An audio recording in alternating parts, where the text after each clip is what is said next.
Internet. C'est une espèce invasive qui pourrait bien menacer nos savanes. L'Acacia mangium est un véritable parasite. Originaire d'Australie, il pousse facilement dans cet environnement au détriment de certaines de nos espèces endogènes. Au lycée agricole de Matiti, des étudiants planchent sur son éradication. Les explications de Jean Gilassa. Vous l'avez sans doute déjà remarqué sur le bord de nos routes. L'Acacia mangium est cet arbre qui pousse dans nos savanes. Mais cette espèce est un prédateur pour son environnement.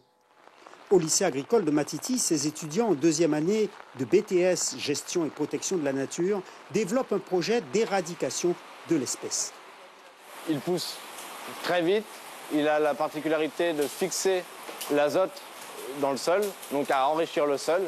Sauf que les savanes étant un milieu peu représenté en Guyane, il faut la préserver et l'Acacia mangium n'aide pas à la préservation des savanes.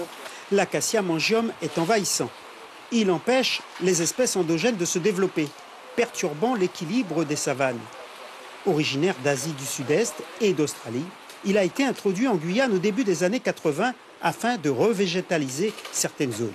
On a choisi l'arbre, l'Acacia mangium, qui vient d'Australie, qui pousse très vite et qui fait que ça permet au milieu de se refermer. Et également, comme l'Acacia mangium, il peut absorber les métaux lourds, comme le mercure, ça a permis de nettoyer un peu les sols abîmés par l'orpaillage.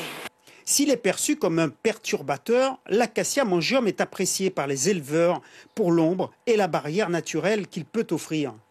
Il pousse rapidement, jusqu'à 2,50 m par an. Il peut atteindre 20 à 25 mètres de haut. Il fleurit toute l'année et ses graines prennent tout de suite au contact de la terre. Ce qui a incité nos étudiants à définir un protocole de transport après abattage. Dans la remorque, on a mis une bâche en dessous, pour pas que les graines aillent n'importe où. Donc voilà. Ensuite, on a créé un protocole par rapport après la découpe de l'arbre. Donc il y aura les vérifications des linges par rapport aux graines, etc. Le nettoiement des matériaux, des outils et des voitures. Les savanes représentent 260 km², soit 0,3% de la superficie de Guyane. Si rien n'est fait pour les préserver, elles pourraient disparaître, emportant avec elles une partie de la diversité de notre environnement.